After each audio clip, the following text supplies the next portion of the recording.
So you're thinking about buying a home here in the Moncton area and you think it's totally out of reach. Well, think again. I'm going to break down exactly how much money you're going to need, from your down payment to the hidden costs that most people forget about. This could actually save you thousands and a ton of stress along the way. Hey, I'm Sheldon Drover. I'm a local realtor here in the Moncton, New Brunswick area. I specialize in helping buyers make clear, confident, and informed real estate decisions by leveraging deep local market knowledge, exceptional organization, and a compassionate educational approach along the way. Today's video is for you if you're planning to buy your first home, relocate here from another province, or you just want a no BS guide to how much money you really need to make home ownership happen here in the Moncton area. So stick with me to the end. We're covering real numbers, practical tips, and a few mistakes to avoid along the way. So first and foremost, everyone is going to be aware of the down payment that's going to come. So what's required in Canada? You actually are going to need a minimum of 5% down for a home that's under $500,000.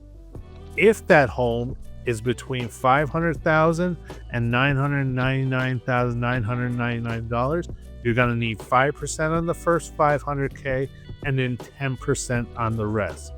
What if it's over $1 million? You're actually going to need the full 20% to make it happen. So most Moncton homes are actually under $500,000. So that 5% threshold is very realistic.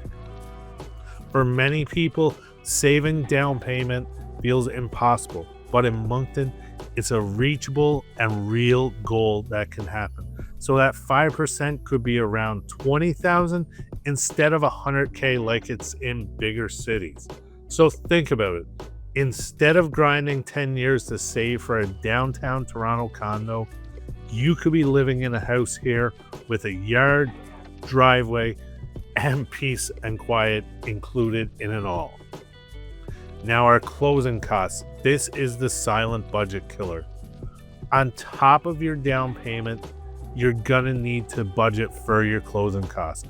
These will include the land transfer tax, which is around 1% of the purchase price. Then your legal fees can be between $1,000 and $1,800. Your home inspection is going to run between $600 to $1,000. Then title insurance $300 to $400, and any adjustments along the way, which could be for pre-property taxes that's been paid, heating oil, or any other previously paid. So these can actually blindside buyers, especially if they're maxing out their budget just to get in the home. So planning ahead will mean peace of mind and ensure you stay within your budget. So you don't want to show up with just your down payment and realize you can't close on your home. That's like buying a car, but forgetting about insurance, gas, and the license plates to register for. Then the pre-approval and your budget buffering section. You need to get pre-approved before house hunting. This is going to be your safety net. Most lenders are actually advising keeping 2 to 3% buffer in your budget for any surprises that will come up.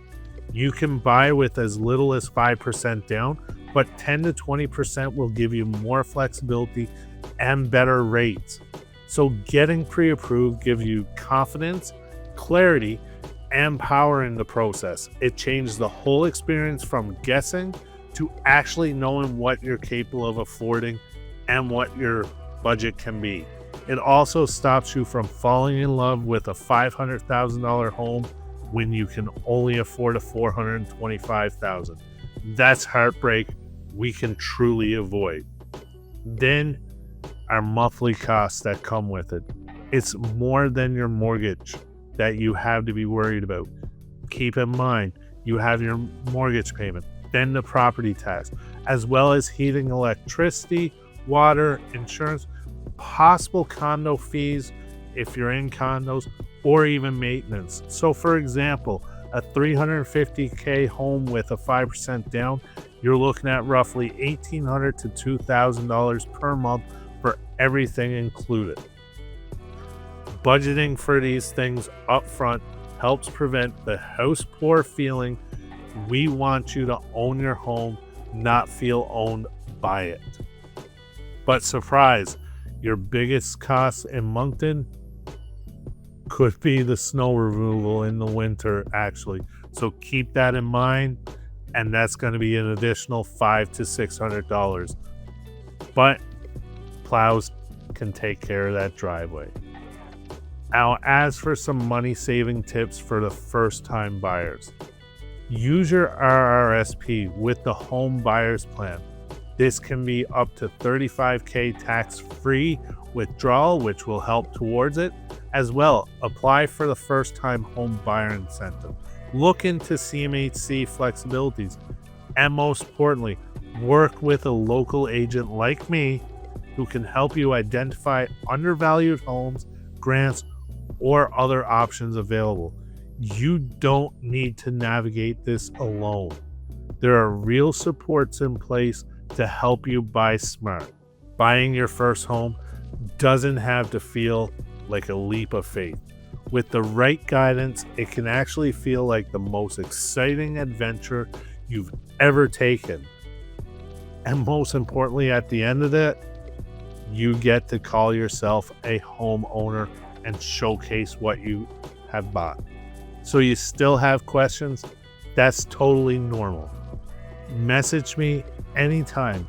I'll send you my free guide for home buyers in Moncton and walk you through your next steps. So like this video if you found it helpful. Subscribe for more local insights and drop a comment if you have any questions about buying in Moncton. So until next time, I'm Sheldon Drover, guiding you home with clarity and confidence, but most importantly, providing clear guidance, local expertise, and trusted results.